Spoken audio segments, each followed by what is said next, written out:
এখানে বুট আছে। এই বুটের দাম তো জানেন, সিলেটের বুট। জানি না ভাই বুটের মধ্যে কি আছে, কিন্তু এটা জানি অনেক স্বাদ আছে। দেখতে পাচ্ছেন আপনারা বুটটা কিরকম ঘন, অস্থির। হয়তো আপনারা শুধুমাত্র দেখতে পারবেন, খেতে পারবেন না।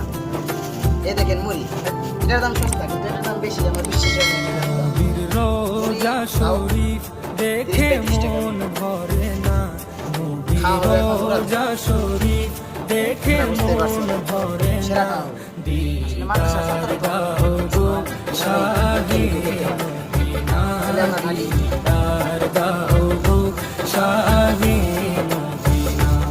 নবীর রোজা শরীফ দেখে মন সুন্দর। এখন আমরা খেয়ে ফেলবো। নবীর রোজা শরীফ দেখে মন